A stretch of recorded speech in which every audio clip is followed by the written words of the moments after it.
Good evening, good morning, good win. Welcome to another edition of Hockey Night USA. Myself and Maddie, we're jumping on late. A bunch of games tonight. We're going to recap. We're going to talk about a big Ranger win.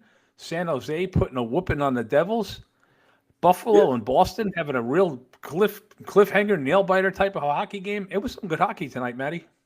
yeah. Well, I mean, listen, huge win. This team has been struggling. We know this. This team has not been good in close games recently. They haven't. They lost two overtime games earlier this season. And this is something that didn't happen last year. When they were down in the third period, they didn't win a game. And down two in the third period, I would have bet any amount of money that they would have lost this game, and I would have lost that amount of money. They showed me nothing. Let me And say one thing, Maddie. They've hung with the Edmonton Oilers now for six periods. Six yeah, periods with the league's pet. Okay, one goal kicked in tonight, and the second one was a goal. I don't know if they showed it on the MSG feed. They were very, very clear here on the Canadian feed. The right. puck was laying on top of Igor's pad, and it was 100% over the line. I mean, I was bitching, but it was a goal. You got to say it was a goal. But two fluky goals. I mean, they've held McDavid to nothing. They've held Draisaitl to nothing. The Yeah, team has played Drysdale I very think had an well. assist. I think Drysdale had an assist tonight. McDavid didn't have much. I mean, the two out of the three goals. I mean, really, all three of the goals that Edmonton scored. Right, one was a bad goal that went 5-hole on Igor. Right, on one of Nurse's goals. Another one was a kick in. Not really a kick in, but it went off a skate. Like that's not fluky, but you know what I mean. And the other one, Igor grabbed the hole, held the puck, and literally carried it over the line. So I mean, this Edmonton, they scored three goals. You can argue two of them were kind of fluky. Uh, there's still some concerns I have for this Ranger team. Oh, there's This is plenty of not like, concerns. Plenty of concerns. I mean, JT Miller finally got his second goal of the season, which puts him ahead of Lafreniere and Panarin. But Lafreniere has an assist on back-to-back in back-to-back games, Well, so let me hopefully say he's this. getting I watched Laffy very closely tonight. I really, because I pick on the kid a lot. My little Laffy series I right. have and everything else. But let me say this. If the Rangers would have finished tonight, he would have had three assists. He made three of the prettiest passes across the crease onto people's sticks that they were not able to finish tonight. Right. That I looked at it and went, this kid, he's got some bad luck. Like if Yeah. he if that, You if know, that pass is made to McDavid or Draisaitl, he's got 3 points tonight. I mean, listen, we know how dangerous Edmonton can be with McDavid and Drysaitel and all this, but Sullivan did what I've been saying for 2 or 3 weeks now. If you follow me over here, Hockey Night USA, if you follow me on the Instigators Hockey Show, if you follow me anywhere, I've been banging the drum on this since Trocheck has been hindered. I said you need Kid Line 2.0 and put all your high paid guys on one line, and you did that. And you want to know what the worst line was? It was your top line, Panarin, Miller, and Zibanejad. They had chances. I wouldn't say they're the worst line, but that kid line looked good. They looked like they meshed together well. I mean, I don't really know if I could call it a kid line. But you understand what I'm saying. But and Taylor Radish, you can't say enough about Taylor Radish. No, I mean, one thing I he's will got notice is, but the fourth line ice time has drastically been cut. Rempe's not there, and they're not playing nearly the he's minutes that they were playing. he's not afraid to shoot. Johnny Brodzinski scored. He's kind of Taylor Radish is like a better version of Johnny Brodzinski. We saw Johnny Brodzinski last year. He had if he played a full 82 game season, he would have had 18 goals. That's about what he would Yeah. average to. I think he finished We with know what like he is. 10 or There's an 11. old term, Maddie. There's an old term from before you were probably born. They called it a water bug. He's always around. He's pesky. He's not afraid to get dirty. He's a 4A player, which is a baseball term. He's Yeah, too good for AAA, but he right. might not be an NHL regular. But you know what? He's somewhere in between, and he's doing it. I'll tell you what. Last year, I was all over the kid because to me, he was taking Rempe's ice time. But he produced, and every time he's in the lineup, he produces. I mean, I got to be honest with you. I don't think Otherman's in the position to score that goal tonight if he's in the lineup. No, I don't think so. I mean, we could go. That's a wholly totally different topic on Othman whether he should be in the lineup or not. But at this point, everything is so competitive. Everybody's so bunched together. I know it's early on in the season, but I I have always said these playoff races come down to 1 or 2 points, right? Last year in the West, Calgary and St. Louis were tied, and St. Louis got in. So if you're Calgary, you could have found any one of those 82 games where you could have got an extra point. Columbus only was 2 points behind Montreal. So two The points, extra is 2 point points. You tonight got to counts, start man. racking them up. I mean, I didn't think they played particularly well in Vancouver. I think Vancouver is just decimated with injuries, and Brock Besser got hurt. I think he got a slap shot by Patterson right to the right to the leg or something like that. So they're dealing with a bunch of injuries, but you know what? You can't feel sorry because nobody's gonna feel sorry for you. You got to rack it up. I got to say one thing. A couple points from the game. We talked about this pretty heavy on the other show last night. JT Miller tonight again looked injured, and I'm going to tell you a couple examples. Second period, 10 minutes and 3 seconds left in the period. If somebody wants to go back and look at it, he's got an Oiler lined up, head down, coming Right. across the middle of the zone in his own zone. He's got him lined up, and he is the one who turned away and pulled back from contact, which I have never seen JT Miller avoid contact, especially when it would have been a clean hit Yeah. and it would have No. nullified a chance in the defensive zone. The second thing was So, again, something. he couldn't keep up on a 2-on-1. He was fresh Yeah. off a shift and he broke down the ice on a 2-on-1 and instantly went to the bench. But you know what? Even something when they scored the game-winning goal, right? When JT Miller had the goal in overtime, there was no reaction out of JT Miller. He kind of just was like, if he scored a goal in like a 7-2 game, you know what I mean? Like, JT Miller's a fiery guy. I mean, he should really have shown some passion there. I mean, that's a big win. You're down two on the road in the third period. You're dead in the water, and you come back to win that game. It's a big win. Guess who So almost blew the game again tonight? yeah. Mika Zibanejad. Well, I mean, what do you think? It's just a stupid penalty. There's no reason for it. The Razovic was not anywhere near the play. There was no reason for him to pick him off. The puck was already 10 feet away from Razovic. Like, if you go back and watch it, it's a dumb play. And I'll be honest with you, it should have been a 4-minute dumb play. He was bleeding. He drew blood. We got a break by not getting a 4-minute penalty there. Yeah, I mean, listen, I'm happy I stayed up tonight. I'm happy that this team is starting to wake up. But I still can't get. I know you're saying playoff bound and whatnot like that. I still can't Playoff totally bound. get behind that. Eastern I Conference can't get behind champions. that right now. I would love that. Eastern Conference champions. I Tyler can't get behind that. Tyler right now. Radish is going to score 47 goals this year. 20 something. I told you 20. I told you 20. And I said that would be a good signing. Listen, But- I was all over the guy the first week of the season. I can't even rag on him. He's producing like you wouldn't believe. There's multiple Where did he get tapes that of you on shot? Taylor Radish. He's I mean- shooting lights out, you know? I mean, every time he shoots, you think it's going in. Like, that's how he is right now. I mean, he's not afraid to take a shot. And hey, listen, I've been saying this. Parsonen, Sheary, Radish, they're journeyman NHLers.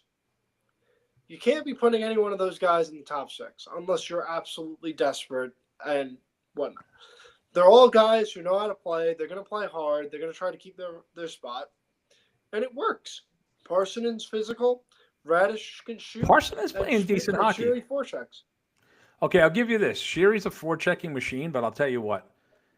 If there's ever an example of a guy who's just small for 2025 NHL, it's him.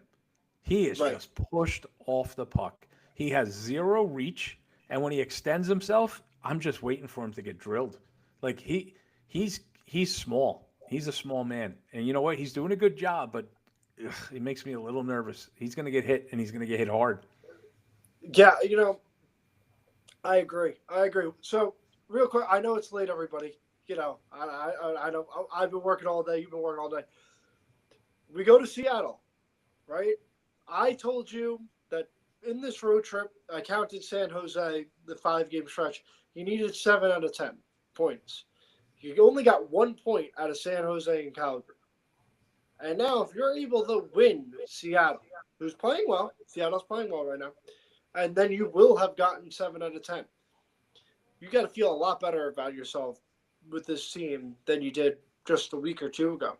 I think that is a huge game in Seattle, and then then they have a homestand coming right up. Then you got Carolina, Detroit, and the Islanders. So the schedule doesn't let up. Let's flip the coin for a second here and talk about one thing that we've emphasized a lot. Well, I'm all over it. The difference tonight was Igor Shesterkin outplayed Skinner, and Skinner was not sharp tonight at all. There was a Skinner, couple. I thought Skinner played well. You see, I disagree, only because a lot of times he looked lost. Igor gave the puck away twice tonight, terrible giveaways in his own zone. But Skinner turned around on the next play and almost shot the puck at his own net. And then there was a couple of saves where Skinner was. I actually saw him going like this. He had no idea where his rebounds were. Which one of Skinner's goals do you say is a bad goal?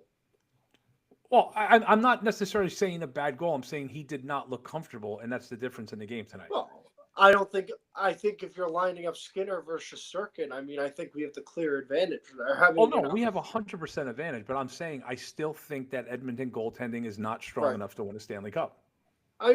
Listen, he played out of his mind at the Garden. When he was in the Garden, he just played. There were some saves there. I don't know who played better between him and Charlie Lindgren when we had that back-to-back. They both were. No, it was incredible. Sensational. Charlie Lindgren, he probably could have had 6 goals against Washington. But hey, listen, I haven't been a big fan of Edmonton going into the season. I said in my prediction, I think they would get bounced in the first round. I don't really think they look sharp right now. I don't know what's up with Connor McDavid. They're a little off for sure. I don't know what's up with Connor McDavid. I don't think Connor McDavid is right. I think there's some kind of injury with him.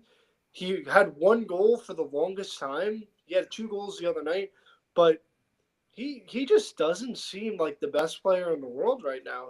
It's funny because, again, I watched the Canadian feed tonight, and every time in overtime he touched the puck, they scream, "Connor for the win! Connor for the win!"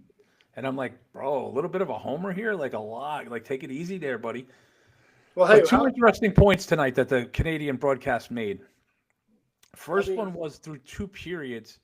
They called the Rangers out on something that I really liked the terminology. They used the Rangers are trying to pass the puck into the net instead of shooting. And it was a situation where we had 2 2-on-1s within 2 minutes and didn't get a shot on net.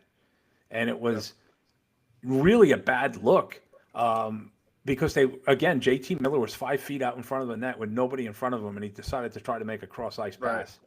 And the second point really, really opened my eyes to something because the Ranger broadcast would have never have said this.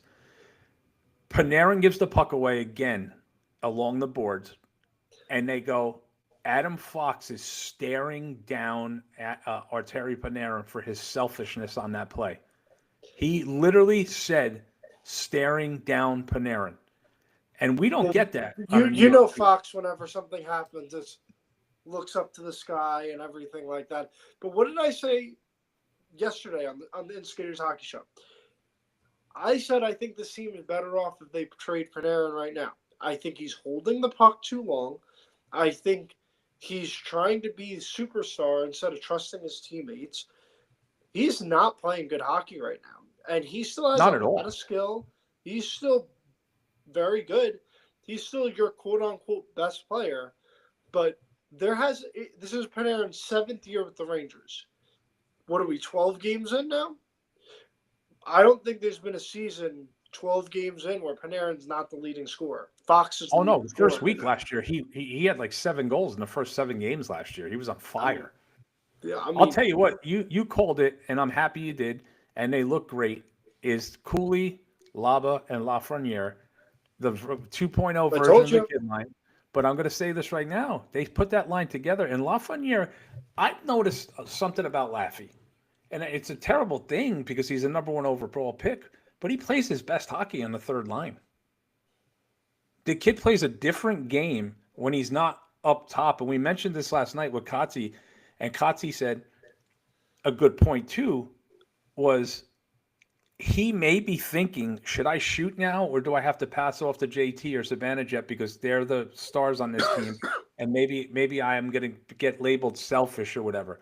But then when he's down on a lower line, like when he played with Hedel and Kako, he shot a lot more. And Yeah. tonight I noticed him that he was physical tonight. You noticed him hitting again tonight. On the last goal, he was, he got his face smashed into the boards, but he got pulled down. He was competing to the last second of the game, He had and a we good haven't game seen tonight. that. He had a really good game, and I'm He hoping that committed line. I he really committed a bad love that line. penalty. He committed a bad penalty. I will say that, but he had a very good game tonight. He had an assist on the empty net in Vancouver. He had an assist in overtime here. So, hey, even though he didn't really contribute to the goal on the assist, I'll still count it. He had a couple opportunities. He's got to start burying them. I've been Absolutely. his credit, but look, I've banged the drum on the Lafreniere, Laba, Cooley line. You got to put if you want The Lafreniere. LLC line, bro. I agree. But if you want Lafreniere to succeed, you need to do a couple things. Number one, put him on left wing. He's a left winger. He's not a right winger.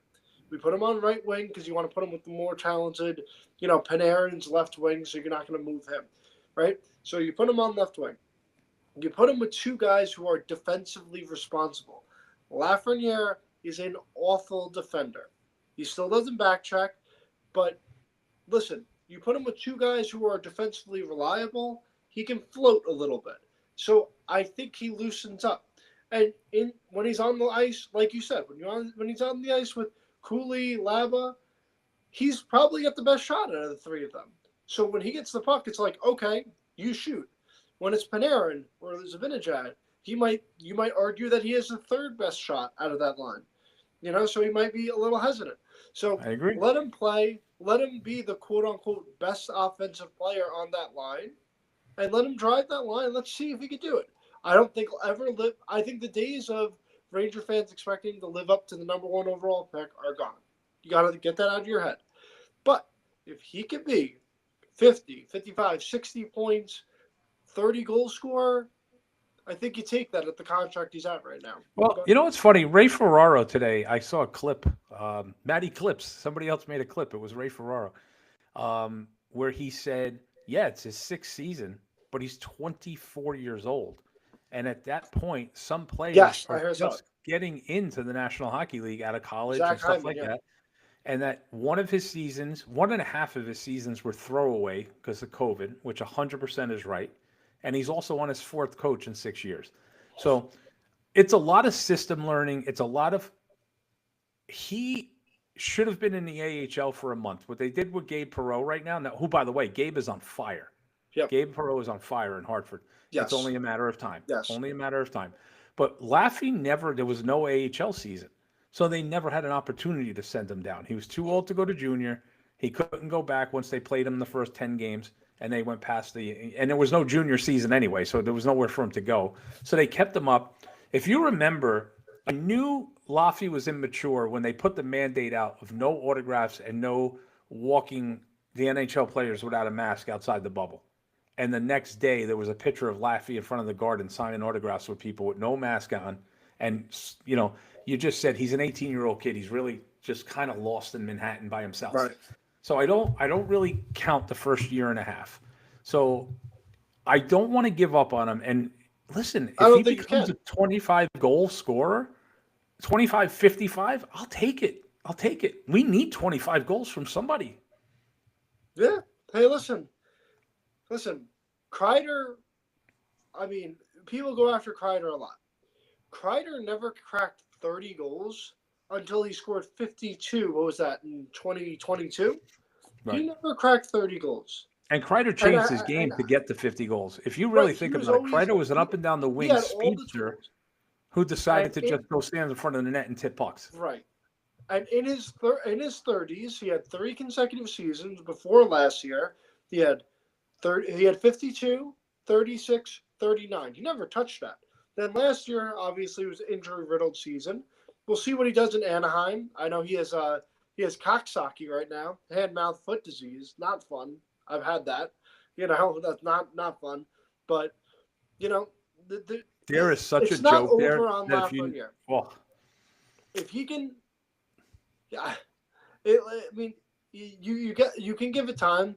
I know if we've said it. If he gets shipped over to Montreal or Ottawa, he will probably become a 30-goal scorer. He'll just put it all together. unfortunately, he's here, and I don't trust the development. We'll see where it goes from here. He's been playing better, but The I Rangers mean, have a history there's still time.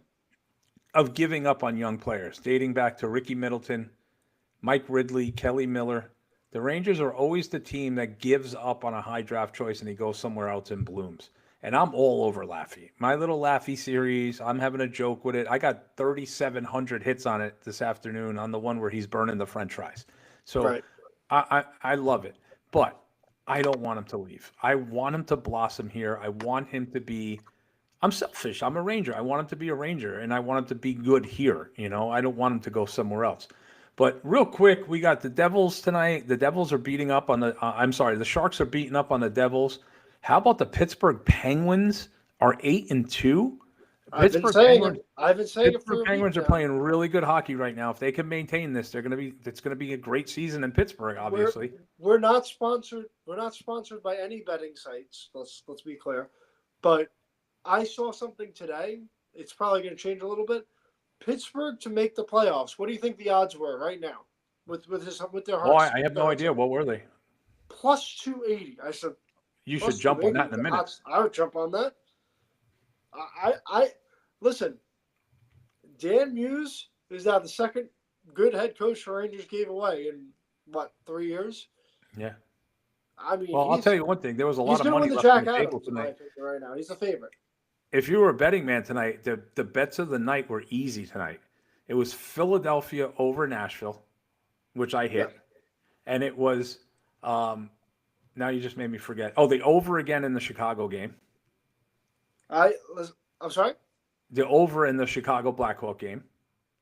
No, listen. I have a couple Blackhawks Chicago Blackhawks buddies, and like I was watching 3 games tonight. I was watching obviously the Rangers. I was watching Tampa and Dallas. That's my Stanley Cup prediction in the preseason, and I was watching Chicago and Winnipeg. And the Chicago Winnipeg game looked to me like a young team that could hang with Winnipeg, who won the President's Trophy last year, but they just made like the silly little mistakes. Yeah, and they didn't get the big goaltending tonight at all. I watched the game growing also. pains. That's what it's going to be. I watched the game also. They didn't get any clutch goaltending tonight whatsoever. Right. It's growing pains on it. I think Chicago, if you ask me right now, I think they're out on the playoffs. Like they're going to finish with like the 14th, 13th pick overall. Like that's the area where they finish. We're still not they're not going to be a bottom feeder. I don't have a I second. wouldn't be surprised if they made the playoffs. I don't have a second to look the guy's name up right now, but did you see the goal the kid scored between his legs out in front tonight? Knight got rocked tonight. No. I'm saying the Blackhawk who took the puck between his feet and shot with the stick. Oh behind him. yes.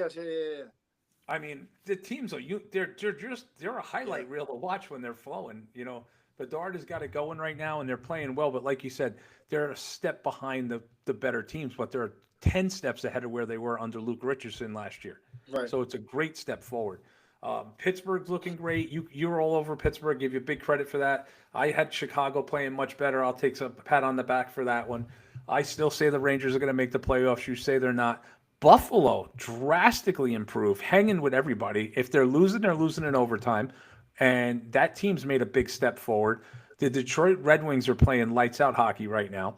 So and Toronto ain't going to make the playoffs, like I said. You said it. And the Hurricanes just smacked the Islanders tonight big time. And they're just, as much as I hate to say it, they're playing really well. It's going to be the Atlantic is going to be a dogfight for those 3 spots. Because Tampa's got off to a horrible start. Don't look now. They've won 4 in a row. So they're right there. Ottawa without Tkachuk, they had 2 games where they scored 14 goals. That offense is legit. And when Tkachuk gets back, it's only going to get better. Detroit is playing fantastic. I mean, they drafted Finney in the 7th round. That kid's been sensational. You still have Montreal. We haven't even touched on. Montreal's been. We haven't touched Florida. We haven't mentioned the Panthers. And 2-time Stanley Cup champion. That's what I'm saying. Florida, with all their injuries, they get the heart of a champion. I mean, you can't count them out. You can't count them out. You can't count them out. But let me tell you something. like you said, and you made this point quite a bit. Sorry, wrong. I put up a bet that we were terribly wrong on there. But I was going to say is um, the Toronto Listen, Maple Leafs not making the playoffs is Maddie's prediction. was He's it all Toronto or over was it that right now. Ovechkin? It was Toronto, right? I feel a little more confident now about the Toronto one than I do the Ovi one. I'll be honest with you. I think Ovi's going to make 20, Toronto got only hosed because, by- like Kotze said, every single time they're up a goal and somebody pulls a goalie, they throw him out to pad his stats. But Well, that's the only reason. we do an episode 2 tomorrow. Let's do it. Okay, all right, cool. So I'm down. We'll go over that, folks. I have some VIP guests tomorrow that I have to work with tomorrow in the media, and Okay. I'm hoping to get some quotes Or Saturday. and maybe get them on the show. No, it'll be early. I'll be available at night tomorrow. Okay. But I'm saying I got some VIP guests that I'm working with this weekend on my regular job from the NHL, and I'm hoping to ask them if they'd like to come on one night and talk with us and just talk Hockey Night USA. We got to keep this rolling, guys. If you get a chance, share our page. Give the information out. Again, I'm on TikTok, Hockey World Order, YouTube, Hockey World Order. Twitter is Ricky Otazu16. Maddie's got 3 sites he's on right now. He's crushing it every single day, putting out news reports and clips and just really good behind the scenes stuff. And Maddie, give him your information. Yeah. Guys, I'm posting every day on TikTok and YouTube, multiple videos a day. So if you love hockey content, I try to recap at least 2 games a night, quick minute recaps, and I try to put clips on our shows so you guys see what we're talking about. And when you jump on in and join us, you get the full experience of our whimsical hockey sense, right, Ricky? And sometimes it's not as calm as this. We get a little heated sometimes. No, something. I mean, listen, you get a lot. You get a lot that you don't catch when you can see the clips, see the highlights, but you see the whole show. You get a lot of good stuff that you miss out on. So check it out. Be good. We're here twice a week, sometimes 3 times a week. We're on the Instigator Show on YouTube, the Instigator Hockey Show. Maddie and I are the panel guest every week with Chris Christopoulos and Paulie D. And you can catch us here a couple nights a week, maybe a little bit more as the season rolls on and the weather gets colder. And we're stuck in the house with nothing to do except watch 9 hockey games a night now. Maddie's got a newborn, so we got to give him a break every once in a while because his wife might kill him. But I'm here. He's here. This is Hockey Night USA. I'm probably gonna have to change. I'm probably gonna have to change a diaper in a minute or two. So. Yeah. Well, this is Hockey Night USA, and we're gonna let you guys go to sleep. But help us share this information, guys. Help us get us going. And thank you for joining us tonight. And I'm sure you'll see 5 clips of this show tomorrow. So have a great night. I'm Ricky O signing off. Maddie. Good morning, good night, whatever it is for you guys. See you later. Good night, guys.